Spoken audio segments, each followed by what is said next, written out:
What's going on, guys? xRellic here. I've got something a little bit different for you guys today. This is a long ass video, it's like 10 minutes or something. And what I'm going to be doing is kind of telling you guys my thought process as we go through this game of Search and Destroy. It's actually 7 rounds, so that's why it's such a long game, and I'm gonna kind of break this down for you. So I end up choosing the M16 just because my view is that you should try and win every single game, and that doesn't always mean using an MP7 or an ACR. It just means that you should always be using something that you can actually put the effort in to win the game with. So if you're good at quickscoping, you can quickscope, whatever. However, my teammates, as you will see in this first and second round, they all, well, you won't see because I cut it out, but they all sit in a corner. 4 of them just sit kind of in a corner, and you'll see it very clearly in this one if you watch the minimap. They kind of just all congregate over on the right side right now and hang out there, and we end up losing the first 3 rounds. But I go with the M16 just because I wanted to use a little bit different gun, burst gun. And when we lose the first 2 rounds, I end up switching to my ACR, and it's pretty simple. You have to do what is required to win. And I realized that if I was going to end up winning this game, A, I was going to have to carry my team, and B, I was going to have to use a very strong gun to do it. So I pulled out the ACR, and you'll see that next round. But I just kind of wanted to break down what you need to do if your team is actually being weak or completely unhelpful. Because often you'll see Search and Destroy games, and they're like the high kill games. There's a lot of rushing going on, and rushing is really, really good if you're rushing into a situation that you can win. If you're by yourself, like I am in this situation, if you look on the minimap, I got 4 teammates all huddled around in that little side corner by the store there, and the last thing you want to do is run out anywhere into that corridor, run out over on the left side by A-bomb. You're gonna die. The enemy team is camped up all around the entire map. Your team has not secured map control anywhere. That's the biggest point here.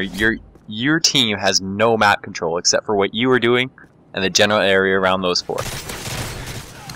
Unfortunately, I do lose this gunfight. I would have won that if I had an ACR. The burst fire cost me that one, but I mean, you need to be aware of what your teammates are doing. That was the biggest thing from those 2 rounds, because the first round I wasn't, and I ended up dying. The second round I took a little bit more time, and I ended up getting a few kills, but couldn't end up winning the round.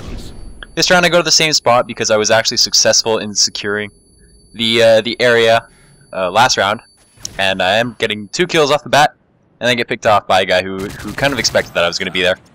So 7-3 through the first 3 rounds, and we're down 0-3, and this is where I realized that, you know what, Terminal is a map that the defense has a huge advantage on the offense. If you can get to certain control points faster than the other team can escape, you are basically going to have complete control of the map.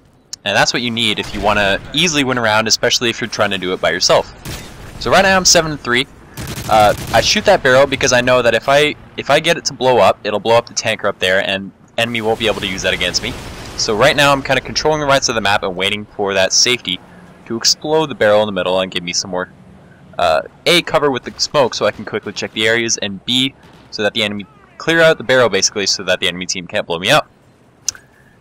And this is a huge thing about map control. You want to be in control of the map. That is the biggest thing of Search and Destroy.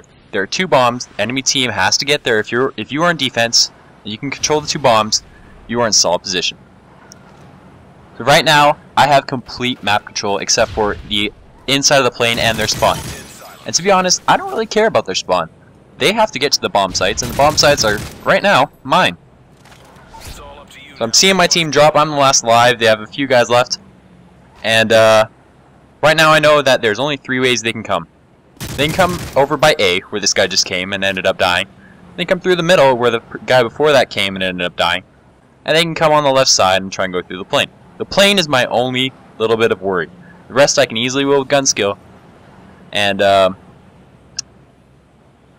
as you'll see, the enemy team ends up not deciding to use the plane, which really they should have done because I'm not using a silence weapon, so they would have seen that I'm controlling the middle of the map.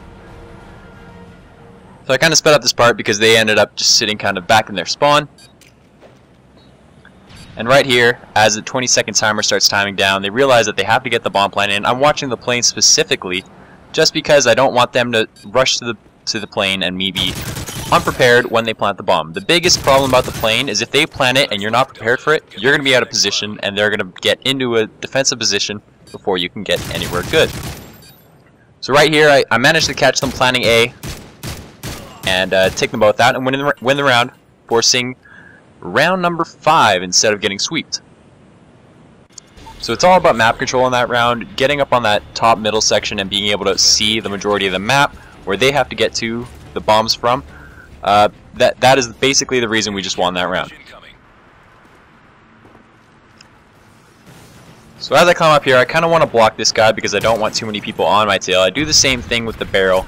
I'll do that every round just to make sure that the enemy team won't get an easy cheap kill on me.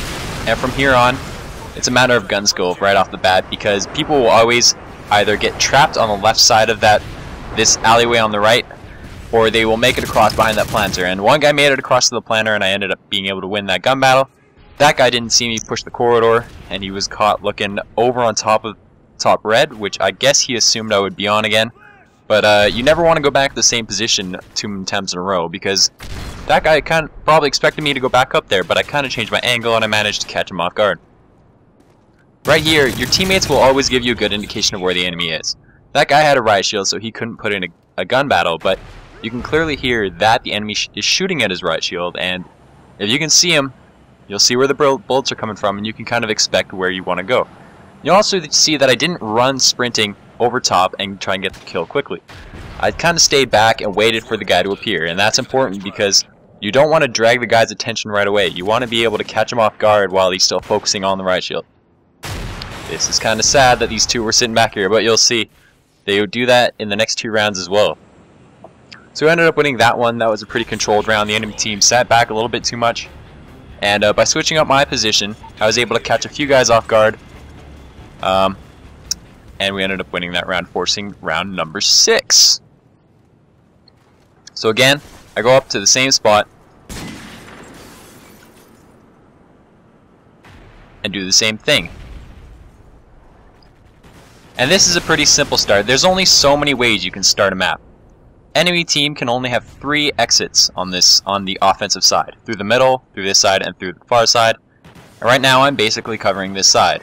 I'm taking away 1/3 of their exit routes right now, and 1/6 of their team.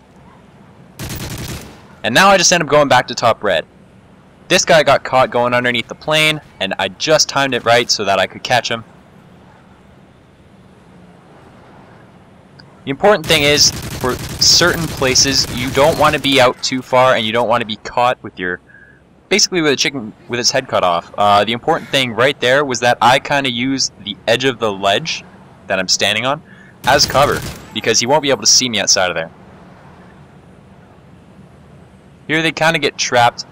Obviously, again, map control right now. I'm using this top red to secure my position on 2 of these guys. And because I've got Specialist bonus on, I have Recon Pro, and that guy is marked. And again, these 2 right on top of each other, and I get the double kill on them. So that just started off with a little bit of gun skill for the first kill on A side. Good positioning and timing for the kill underneath plane. 2 good kills one good kill in the middle because of positioning. And then those 2 because of tactical perk use, I guess you could say. At that point, it just becomes a matter of stalking your opponent once you have that. And once again, you'll see me do the same thing here, but I do play this round a little bit differently. Just because I have Specialist bonus, it makes you much more of a tank. Grenades are not as damaging to you. I catch that guy off guard. The thing is, when someone is camping like that, they expect themselves to be safe. And if you kind of sneak up and do something like that, which I just did, they won't expect it, and you can get the jump on them if you kind of know where they are. One of the biggest tips I can give you guys about Search and Destroy is that you may think that when you sprint and when you are climbing, you're safe because you're moving. You're moving quickly and you're moving as fast as you can. That's actually completely false. Your gun is nowhere near ready when you were doing something like that. Here again, Recon Pro doing me a little bit of a favor. But the last thing you want to be do is caught sprinting or caught climbing something. That's why I will always use extreme conditioning for the climbing bonus, and you'll always see me aiming down my sights as much as possible just to be ready for any possible gun battle. So these two, again, sitting in a corner. I hope you guys enjoyed 24-3. After going 7-3 in the first 3 rounds, I end up going 17-0 in the next 4 to complete the 4-0 reverse sweep. Thanks for watching, guys. I hope you guys learned a little bit about search and destroy and what you kind of want to do.